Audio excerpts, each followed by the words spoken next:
Welcome back to Ranakshetram 2024. Avanigadda నియోజకవర్గం ఈ పేరు చెప్పగానే అందరికీ గుర్తొచ్చేది దివిసీమ ఉప్పెన. 1977లో సంభవించిన ఈ ప్రకృతి విపత్తు కారణంగా తీరంలోని ఊళ్లకు ఊళ్లే మాయమైపోయాయి. వేలాది మంది ప్రాణాలు కోల్పోయారు. భారతదేశ చరిత్రలోనే అత్యంత విషాదకరమైన ఘటనల్లో ఒకటిగా నిలిచిన ఈ విపత్తు నుంచి అవనిగడ్డ ఎలా కోలుకుంది? ఇప్పుడు ఆ నియోజకవర్గం పరిస్థితి ఎలా ఉంది? కాలానుగుణంగా అక్కడ అభివృద్ధి జరిగిందా? లంక గ్రామాల్లో ప్రజల కష్టాలు ఎలా ఉన్నాయి?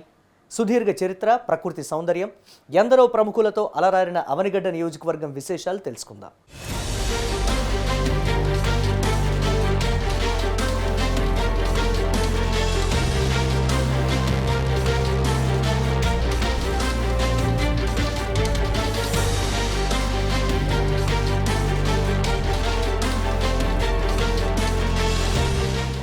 అటు సముద్రం, ఇటు కృష్ణానది మధ్యలో ఉండే ఒక మారుమూల నియోజకవర్గం అవనిగడ్డ. దివిసీమగా అవనిగడ్డ నియోజకవర్గానికి పేరుంది. కృష్ణా జిల్లాలోని 6 మండలాలు కలిగిన అతిపెద్ద సెగ్మెంట్ ఇదే. అవనిగడ్డ, కోడూరు, ఘంటసాల, చల్లపల్లి, నాగాయలంక, మోపిదేవి 6 మండలాలున్నాయి. పునర్విభజన తర్వాత చల్లపల్లి, ఘంటసాల 2 మండలాలు కొత్తగా ఇందులో చేరాయి. 2,10,965 మంది ఓటర్లున్నారు. వీరిలో పురుష ఓటర్లు 1,04,400 మంది ఉంటే మహిళా ఓటర్లు 1,06,565 మంది ఉన్నారు. 236 పోలింగ్ కేంద్రాలున్నాయి. తూర్పు కృష్ణా ప్రాంతంలో కాపు, అగ్నికుల, క్షత్రియ, కమ్మ సామాజిక వర్గాలు ఇక్కడ ప్రభావం చూపిస్తుంటారు.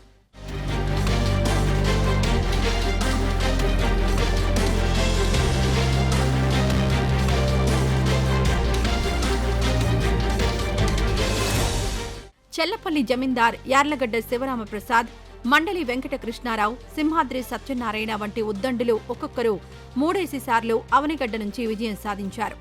1962లో నియోజకవర్గం ఏర్పడింది.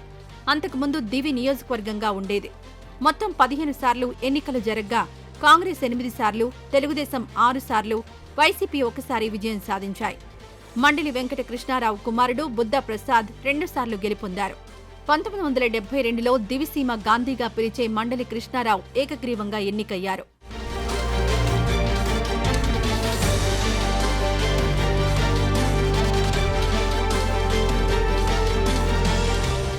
సింహాద్రి సత్యనారాయణ 3 సార్లు ఎమ్మెల్యేగా గెలిచి టీడీపీలో మంత్రిగా పనిచేశారు.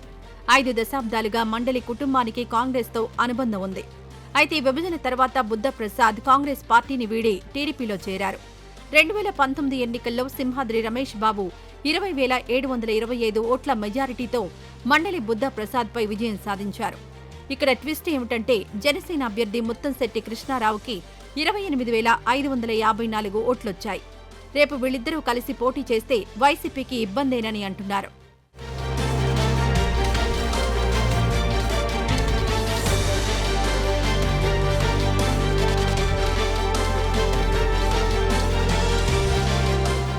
మచిలీపట్నం ఎంపీ బాలశౌరి ఇటీవలే వైసీపీకి రాజీనామా చేసి జనసేనలో చేరారు. ఆ పార్టీ నుంచే మచిలీపట్నం ఎంపీగా పోటీ చేయనున్నారు. వైసీపీ ఎంపీ క్యాండిడేట్గా అవనిగడ్డకే చెందిన సింహాద్రి రామ్చరణ్ పేరు ప్రముఖంగా వినిపిస్తోంది. మొదట ఈ స్థానానికి అంబటి రాయుడును అనుకున్న వైసీపీ ఆ తర్వాత డాక్టర్ సింహాద్రి చంద్రశేఖర్ను సంప్రదించింది.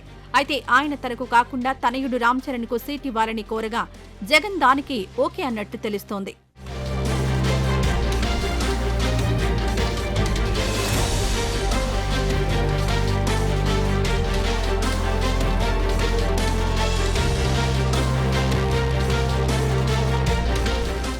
అవనిగడ్డ నియోజకవర్గం రాజకీయాల్లో కనిపించే వ్యూహాలు ప్రజాసేవలో కనిపించవు. ఎంతసేపు ఎంత సంపాదించామనే తాపత్రయం తప్ప అభివృద్ధి గురించి ఊసే ఉండదని ఇక్కడి ప్రజలు అంటూ ఉంటారు. అయితే అంతటి దివిసీమ ఉప్పెనను చూసిన ప్రజలను కాపాడేందుకు ఎలాంటి రక్షణ చర్యలు తీసుకున్నారంటే శూన్యమనే చెప్పాలి. దౌర్భాగ్యం ఏంటంటే ఆ దిశగా కనీస ప్రయత్నాలు కూడా జరగలేదు. 1977లో అర్ధరాత్రి వచ్చిన దివిసీమ తుఫాను ఈ ప్రాంతవాసులకు ఒక పీడకలగా మిగిలిపోయింది.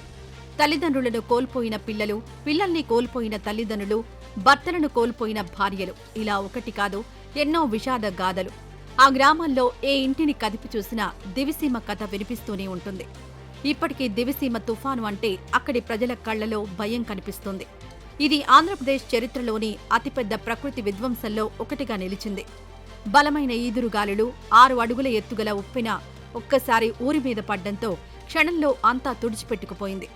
ఈ కారణంగా 20,000 మంది ప్రాణాలు కోల్పోయారని అప్పట్లో అధికారిక లెక్కల ప్రకారం అంచనా వేశారు. లెక్కల్లోకి రానివారు ఎంతమంది ఉన్నారో ఎవరికీ తెలీదు. దేశ విదేశాల నుంచి కూడా విరాళాలొచ్చాయి. తెలుగు చిత్రసీమంతా జనం వద్దకు కదిలి వచ్చింది. నాటి ఎన్టీఆర్, ఏఎన్ఆర్ కళాకారులంతా కలిసి దివిసీమ బాధితులకు అండగా ఉండేందుకు తెలుగు రాష్ట్రాలన్నీ తిరిగి జోలి పట్టుకుని అడిగారు. దివిసీమ కథ అలా కన్నీటి కథగా మిగిలిపోయింది.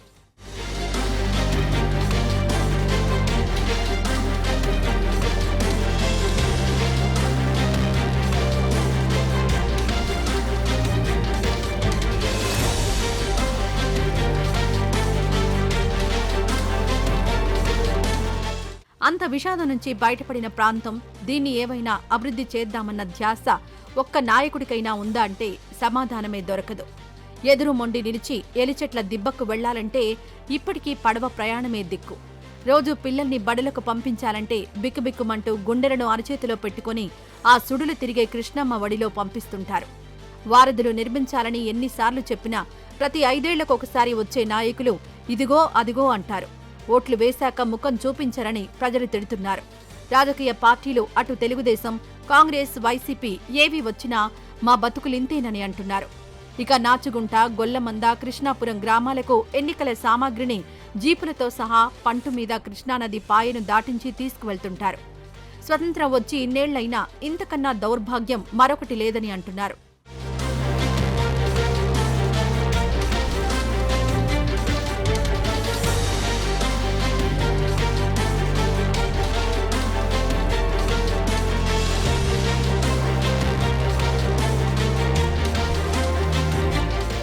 హంసలదేవి వేణుగోపాలస్వామి దేవస్థానం, సాగర సంగమం, మోపిదేవి సుబ్రహ్మణ్యేశ్వర స్వామి దేవస్థానం, ఘంటసాల బౌద్ధ క్షేత్రం, శ్రీకాకుళం ఆంధ్ర మహావిష్ణువు దేవస్థానం, శ్రీకృష్ణ దేవరాయల వారి ఆముక్త మాల్యద మండపం ఈ నియోజకవర్గంలో సందర్శనీయ క్షేత్రాలుగా ఉన్నాయి. జాతీయ పతాక రూపకర్త పింగళి వెంకయ్య ఇక్కడివాడే. మధుర గాయకుడు ఘంటసాల వెంకటేశ్వరరావు స్వగ్రామం టేకుపల్లి. ఇక వెండితెరపై అద్భుతమైన పాటలు రాసిన రచయిత వేటూరి సుందర రామ్మూర్తి ఇక్కడివారే.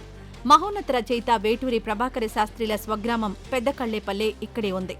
సిపిఐ పార్టీకి సుదీర్ఘకాలం జాతీయ ప్రధాన కార్యదర్శిగా బాధ్యతలు నిర్వర్తించిన చండ్ర రాజేశ్వరరావు ఇక్కడివారే కావడం విశేషం.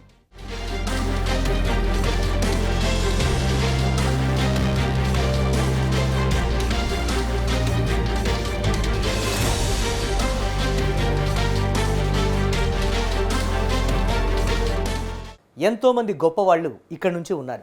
మంత్రిగా చేసిన వారు ఉన్నారు. అయినా ఏం లాభమని ప్రజలు అంటున్నారు. 3 సార్లు గెలిచాం, మా అబ్బాయి కూడా గెలిచాడని చెప్పుకోవడానికి తప్ప నియోజకవర్గానికి ఏం చేశారని అంటున్నారు. ఆనాడు వచ్చింది, మళ్ళీ ఏనాడైనా రాకమానదు. ఏదో ఒకటి చెయ్యండి బాబు, జరిగిపోయిన తర్వాత గుండెలు బాదుకుని ఏడవటం కాదు, ముందే నివారణోపాయం చూడమని ప్రజలు కోరుతున్నారు. గొప్పోళ్లుగా కాదు, పేదవాళ్లకి సహాయపడేవారిగా ఉండమని నాయకులకు సూచిస్తున్నారు.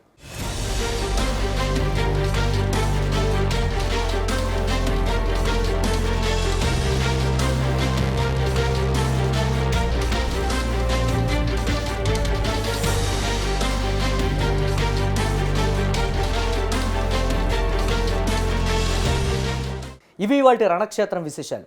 రేపు మరో 2 నియోజకవర్గాల వివరాలతో మళ్ళీ రణక్షేత్రంలో కలుద్దాం. కీప్ వాచింగ్ స్వతంత్ర.